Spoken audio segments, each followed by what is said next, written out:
Assalamu alaikum everyone. We are Group 1 from Microprocessors and Embedded Systems Laboratory, Department of Electrical and Electronics Engineering, Bangladesh University of Engineering and Technology. So welcome to our project entitled as IoT-based patient monitoring system. So for the sake of convenience, we have split our entire project into three parts. In the first part, we will monitor different health parameters related to the patient.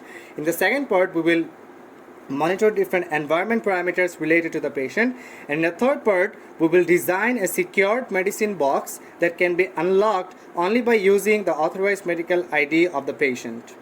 So I will describe all these parts step by step. First of all, I'd like to start with the health monitoring system.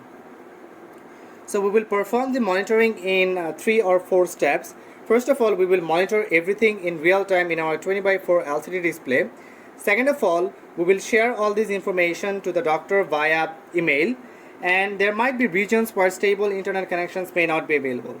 So for that, we have introduced the use of the SIM900A GSM module that will allow us to send all this health information to the doctor by an SMS, and it operates under 2G network. So first of all, I'm going to tell you the components that I've used in this part, and then I would like to talk about the features of my project, and finally I will demonstrate the way the project works. So I've designed a user interface using this 20x4 LCD display, including the I2C driver. You can see the 4-channel touch capacitive sensor here, which is also a part of the UI. I've used the MAX30102 as my PPG device. So it works on basis of the principle of photoplethysmogram, which is an optical technique to detect any volumetric change in peripheral blood circulation. As the microcontroller, I have used the ESP32 board having the built-in onboard Wi-Fi that will allow me to connect with the internet. And to get the room temperature and room humidity, I have used the DHT11 temperature plus humidity sensor module. And over here, finally, I have used the SIM900A GSM module that will be used to share the monitoring information via SMS to the doctor. And we have also designed our web dashboard, IoT dashboard, where we can monitor all of our information remotely from any corner of the world. So you can see different gauge over here, and there are overall 10 parameters, and I will show you the update of these parameters shortly. So right now I would like to talk about the feature of my project. So as I enter 1 on my 4-channel touch capacitive sensor, I'll be able to measure the BPM. As I enter 2, I'll get the temperature using this waterproof thermal probe, and by pressing on 4, all this health information will be sent to the doctor by an email initially and then by an SMS. So that's all about it's going to do, all it's going to do. And of course I'll show you all these updates on the dashboard, and at the same time we can monitor about the changes of any of these parameters even from the Android application. You can see all these parameters right over here. So right now I would like to directly dive into the demonstration. So enter 1 for BPM. I'm going to enter 1 to get the heartbeat per minute. So it should be starting to get my heartbeat. So I have to impose a steady pressure on the MAX30102 to get a stable reading. So in the average heart rate, the third digit that you can see, you should ignore that because I haven't been able to clear the display. So the first 2 digits will indicate my actual average heart rate, which is 86 right now. So it's fluctuating. It will take the readings for around 30 seconds. And you have to take at least 3-4 readings to get stable reading. I have just now powered up the device, so it's not giving me that much stable reading, but if you try for 2 or 3 more times, then it will start giving you steady state readings. So I'd like to show you the heart rate, which is 64, which has been updated. And right now I'll be measuring the body temperature. So I have to press on 4 to get the body temperature using this waterproof thermal probe. So I'm pressing on 2. So let me press again. I have to be very careful as it's very sensitive. And yes, it's measuring the body temperature. If you put the waterproof thermal probe in your mouth, then it will give you more stable reading. And for your information, right now on the IoT dashboard, the body temperature is 88 degree Fahrenheit. It's 88 degrees Fahrenheit, and it will take the reading for 40 seconds, and after 40 seconds the reading will be updated on the dashboard. So the standard reading is 98.4 degree Fahrenheit, but in order to get that steady state reading, in order to ensure the proper heat transfer between the thermal probe and your body, you have to put this thermal probe into your mouth. In that case, you will get stable reading. So I have recorded both of the health information, and right now if I want to share this health information, then I can do so simply by pressing on 4. But before that, I would like to show you that the body temperature has been updated in our IoT dashboard, which is 95.112, and the room temperature is 31.5 degrees Celsius. The humidity is 81%. This red circle will come up if the humidity is greater than 50%. If it is less than 50%, then the circle will be green colored. And you can also monitor these parameters from your cell phone, by using an Android application. So it's right now loading, and once it completes loading, you can see these parameters. You see the room temperature is 31.5 degrees Celsius, and it's also 31.5 in our cell phone. The humidity is 81%, and it's also 81% in our cell phone. The body temperature is 95.112 degrees Fahrenheit, which we have recorded right now, a few moments back. And the heart rate is 64 BPM. So as I press on 4, this information will be sent to me by means of an email initially, and then by means of an SMS. So I'd like to press on 4 right now. So I have pressed on 4. Yes, sending first alert. So I have to wait a while as long as the alert is not being sent. It takes around 30 seconds to connect with the SMTP server and send the mail. Yes, it's send the first and second alerts. The first one is the email, and the second one is the SMS. So first of all, I'd like to check my mailbox, and let me see what's going on here. So I have received a new mail. As you can see, the last mail from Health Alert, average BPM 64, which we have already monitored in our earlier dashboard. The room temperature is 31.5 degrees Celsius. The body temperature is 95.11 degrees Fahrenheit, and the humidity, the atmospheric humidity, is 81%. And we have also been sent this information to our cell phone by means of an SMS, as you can see, which has arrived just now at 1:09 a.m. The time is also 1:09. Average BPM 64, the last SMS. Body temperature is 95.11 degrees Fahrenheit. Room temperature is 31.5 degrees Celsius, and atmospheric humidity is 81%. And we have another feature. The doctor will monitor all this health information remotely, and if the doctor observes any anomaly, then he can declare an emergency simply by pressing on this button. If it is turned on, in that case this red LED will get on, and the buzzer will go up at the same time, indicating that there is an emergency situation. So right now I would like to turn on this this switch, in other words, to declare the emergency, and I'll show you what happens in that case as a consequence. So I've turned it on, and as you can see that the red LED has gone up simultaneously, and the buzzer is on as well. And if the doctor can turn off the alert from the server, if I switch it off, the alert has also gone. So it's very fast. You can also change it from your cell phone. The monitoring can be checked from the website as well from the Android application. So declare emergency. I believe you can see my screen as well, the LED, and I will show you how fast the response rate is. Well, the response rate also depends on the stability of your internet connection. So I'm declaring the emergency. Yes, the red LED is on, and if I press it off, the red LED is off. So that's all about the first part of our project, where we have monitored 2 of the health parameters, but due to the scarcity of sensors, we haven't monitored the blood pressure, ECG, and SpO2. We have tried to measure SpO2 using this MAX 30102, but due to some complication, we have avoided this part for the time being. So that's all about the first part. Stay tuned for the next one. So This is the second part of our project where we will monitor different environment parameters related to the patient. So first of all, I'm going to talk about the sensors that I've used here, and then the features of this part, and finally I'm going to show the demonstration. So in order to measure the temperature and the humidity, I've used the DHT11, as I've already told you in the previous video. In order to detect any presence of gas, I've used the MQ2 gas sensor. In order to detect the presence of fire, I have used the flame sensor, which is an IR receiver.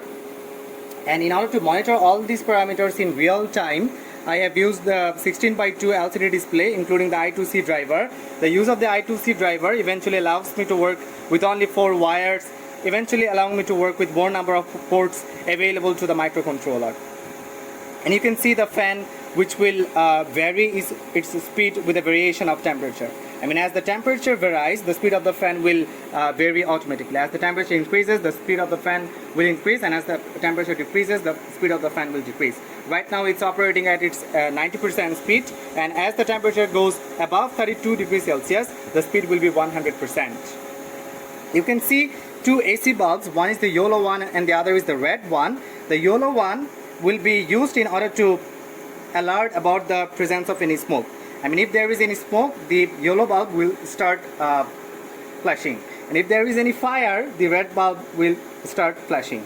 And if fire and smoke is gone, both of these bulbs will not turn off, rather they will start flashing, but they will remain turned on. And as the fire goes on, the fire extinguisher will also turn on automatically. So in that case, as the alert will not go off even if fire is gone, someone has to be present at the scenario and turn off the alarm manually.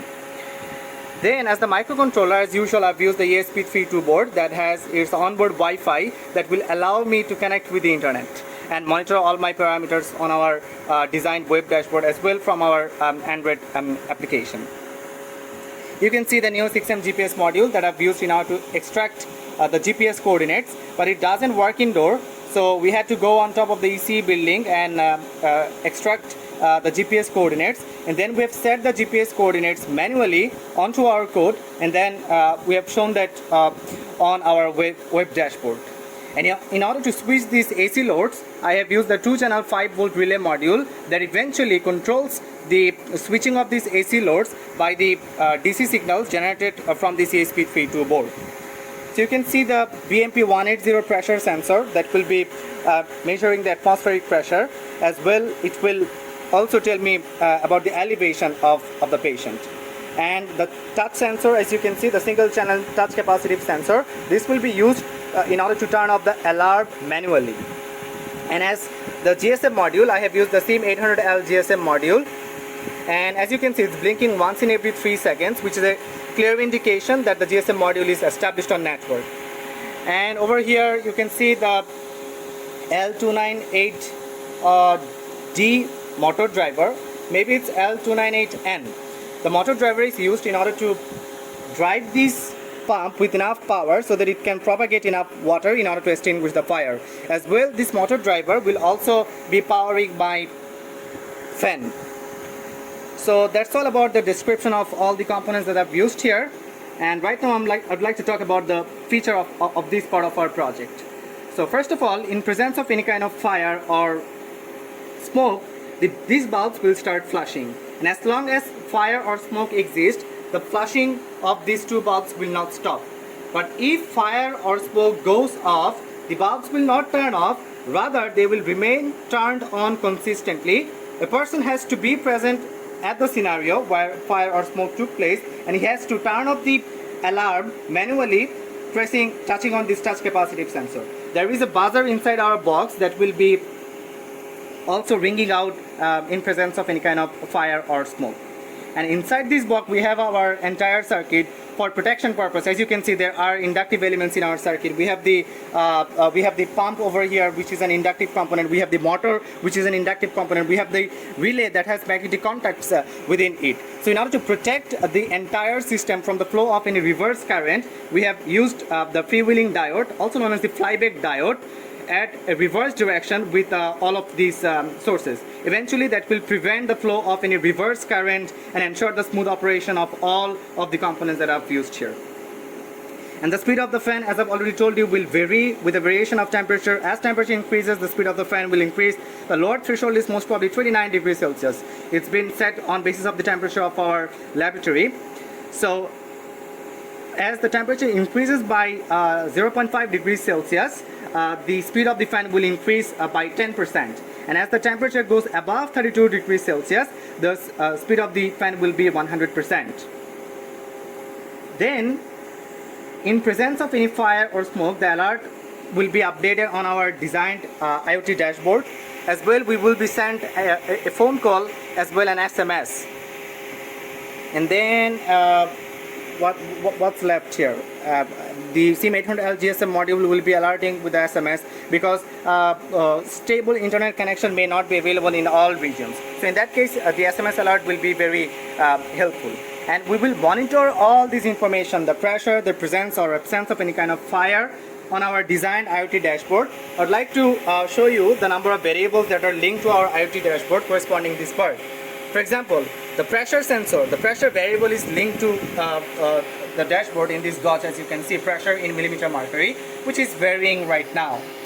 The fan speed is also linked. The fire alert and smoke alert is also linked.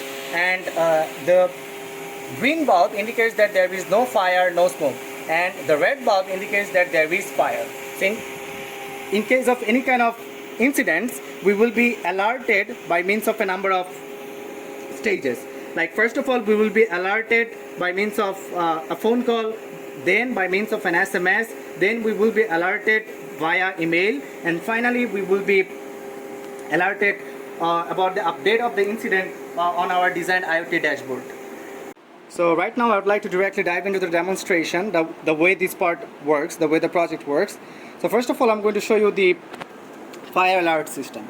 So in presence of any fire, the flame sensor, which is an IR receiver, it will detect the presence of fire, and this red bulb, the red AC bulb, this will start flashing. As well, a buzzer will also flash synchronous to this bulb, and at the same time the fire extinguisher will also turn on. So I'd like to show you the demonstration right now, and we will be updated about the event on our IoT dashboard. Right now the green light is on, and in case of the presence of fire, the red light will go on.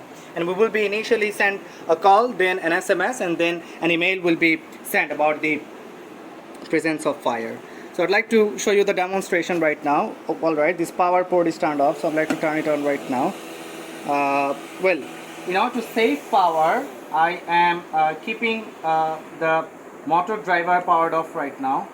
I have to power it on in order to show the the fire extinguisher. Not a big deal. So let me show you what happens in the case of the presence of fire. Okay, so the speed of the fan is too much for the flame sensor. I mean, the wind is just stepping away the flame, whatever. As you can see that the red bulb is flashing along with the buzzer, and the fire alert, as you can see, the red alert is on over there, and I will be sent a phone call very shortly. I'm looking for my phone. I will be sent a phone call right now, and as you can see, I have received a phone call right now, 44416, and this will hang up after 15 seconds, but I'm hanging it up right now, and then I'll be sent an SMS about the presence of fire and an email as well. So I'm waiting for the SMS to arrive, and as you can see that the red light is the red light about the fire is on, and the SMS has also arrived. As you can see, the SMS warning, fire detected at 12:20. You can see the time is 12:21, and we can also monitor about the change on our from the Android application. I'm loading the Android application, so I believe it's been loaded. Yes, it's been loaded, and as you can see that the fire alert, the red bulb is on. That means there is fire, and we will also be sent an email. Let me check if the mail has been sent and check the fire and check the response of the server. Yes, the mail has been sent. So I'm checking my mailbox. I'm refreshing my mailbox. So as you can see, at 1 minute back at 12:20, I received an email warning, fire detected. whatever. Right now there is no fire. Oh, alright, I perhaps missed the fire extinguisher part. I mean, when the bulb was flashing, the fire extinguisher was on as well, but unfortunately I missed this part. But the fire extinguisher was also turned on while the bulb was flashing. So right now the alert will not go off as long as a person doesn't turn it off manually. So I have to touch this sensor in order to turn off the alarm. So as you can see, the alarm has gone off. And right now I'd like to show you the smoke alert. So as I emit smoke to this MQ2 gas sensor, as you can see, it has detected the presence of gas. The yellow bulb is flashing. And as you can see in our display, warning excess smoke detected. The smoke alert is on. The red light, as you can see, the red gauge is on. We have received a phone call 44416, which is the course code, and I'm hanging up the call. I will be sent an SMS very shortly.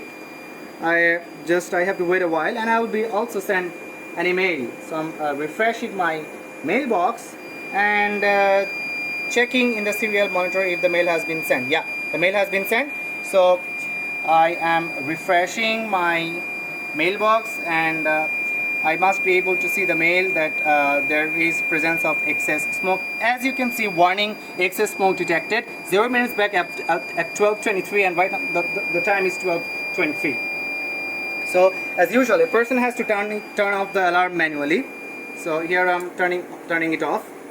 And finally, we can also check the location of the patient right over here in this gauge, live patient location, as you can see.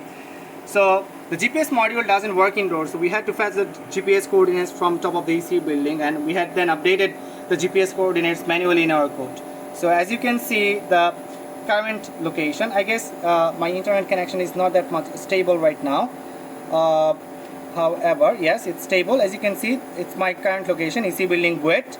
And if you move the position of the map, and then if you click on this button, then the map will be centralized automatically. And you can also see the Earth view clicking on this button, and as you can see, the current location, which is the top of the EEE building. So the location feature is also working perfectly. So finally, I would like to show you the variation of the speed of the fan with a variation of temperature. So as the temperature exceeds 32 degrees Celsius, the speed of the fan will be 100%. So right now I'll be trying to increase the temperature using my gas lighter. So I'm trying to increase the temperature. As the temperature reaches 32 degrees Celsius, the fan speed will be 100%. So, well, the sensor is not getting heat. It should be getting very shortly. Yes, the temperature is increasing gradually. So as the temperature exceeds 32 degrees Celsius, we will be, as you can see, there is a variation in the state of speed of fan, which is 100% right over here. So the fan is right now operating at 100% speed. As the temperature exceeded 32 degrees Celsius, the fan started to operate at its maximum speed. And the event has also been updated in our IoT dashboard. As you can see, 100% speed of the fan. And the pressure is also fluctuating continuously, 751. It's due to the sensor. That's not a big deal. So as you can see, the pressure. So we have monitored here 5 parameters in our IoT dashboard, like the update of the fire, update of smoke, fan speed, GPS coordinates, I mean the location of the patient, and pressure. So these are the 5 points that we have checked. And if you want to, then you can also check all this information from the Android application of our IoT service. So right now the app is loading and it's trying to connect with the internet. Well, the quality of my network is not that much good, so it's having trouble to connect with the internet, and well, it's not connecting. So I'm trying to reconnect with my Wi-Fi. Pause it for. So as I was telling you, we can also monitor all this information from the Android application. So the fan is right now operating at 100% speed as the temperature is greater than 32 degrees Celsius, because I heated excessively using the gas lighter, which I should have not. The natural temperature variation would not be that much. So as you can see that the fan speed is 100% in our Android application. You can also check the location of the patient from the Android application. So that's how this part works, and right now I'd like to dive into the third part, so stay tuned for the next one. So this is the third and the final part of our project, where we have designed a smart and secured medicine box. So we kept an optional feature that we would design a board that would deliver medicines to the patient on basis of GPS navigation. But for the time being, that's not possible to do so due to the shortage of time. But we have plans to extend this project and design the self-driven board applying different frameworks of Python like OpenCV and CVZone. We have plans to extend this project, but for the time being we have not been able to implement the concept of self-driven bot on basis of lane detection. So we have only designed the secured medicine box, so it can be only unlocked by the authorized medical ID of the patient. So as you can see, I have a few of the tags over here, like I have a card, for example, say for example this is the medical ID of the patient. I have a key, which is another kind of tag, RFID tag, and I have another NFC tag which I got with one of my smartphones that I bought in back in 2013. So I have not used many components over here. You can see that I've used here the 16:2 LCD display, including the I2C driver. The use of the I2C driver allows me to work with only 4 wires. Eventually more number of ports will be available to my microcontroller, but in this part I didn't need many ports in the microcontroller because it's a very short part, it's a very short portion. And then as the microcontroller, I have used the ESP32 board. I have used the RFID reader module that will read the UID or the user ID from these tags, from the NFC ID, from this card tag, and from this key tag.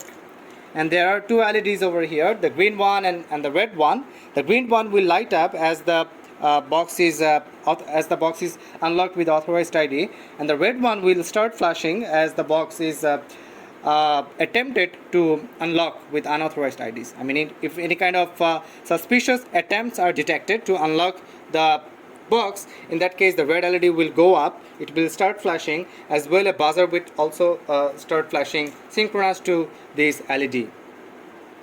So that's how the project will work, and I would like to show the demonstration right now. Well, the alert, I mean that the medicines have been delivered, this alert will be sent to me by means of email, and if any unauthorized attempts or suspicious attempts are made in order to unlock the medicine box, then the alert will also be sent via email to the corresponding person, to the patient in other words. So I'd like to dive into the demonstration right now. So initially I'm going to try to unlock it with an unauthorized ID. For example, this NFC tag, this is not authorized. You see, it's completely new, I haven't even unpacked it, so it's not authorized. So as I try to unlock the box right now, it will show me alarm. So let me see what happens. Let me show you what happens. You see that the red LED is flashing, the buzzer is also flashing as well at the same time, and sending mail, please wait. That means it's sending me the mail that suspicious attempts have been made in order to unlock the box. So I have to wait for around 20 to 30 seconds so that the mail may be sent, and yes, the mail must have been sent by this time. If there is no issue with the internet, yes, the mail has been sent. As you can see that the very last mail from Door Alert, suspicious unlocking attempt detected on the medical box. The mail has been sent at 1:49 AM, 0 minutes back, and the time is 1:50 right now, as you can see. Now let me try to unlock the box with this authorized tag. So let me see what happens. So you see the green LED is on and the box has been unlocked, and as the lock, I have used the 12-volt solenoid electric lock, and in order to drive this 12-volt solenoid electric lock, I had to design a driver circuit using the BJT BC547. And as it contains inductive coils, as the lock contains inductive coils, in order to ensure the protection of the other components, in order to ensure the smooth operation of the other components, I had to connect a diode at a reverse polarity to the power supply so that it prevents any reverse flow of current, any backflow of current. So the freewheeling diode here will allow the smooth operation of all of my devices, as well ensure any as well. It will also prevent the any reverse current to any component of my design system. So after getting the medicine from the box, we can close it like this. It's been closed, and even if you try, you can't unlock it right now. So it's very important to use the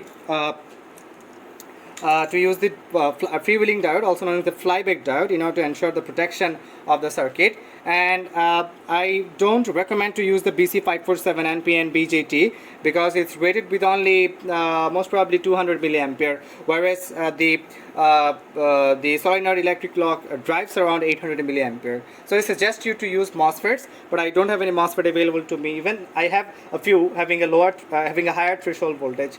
So I suggest making the driver circuit with MOSFETs instead of BGT, NPN BGT BC547. So this tag is also authorized. As I scan it, the box can be unlocked. So let me show you what happens. So yes, the green LED is on. The box has been unlocked. Yes. You get the medicines from inside and you lock it once again. Sending mail, please wait.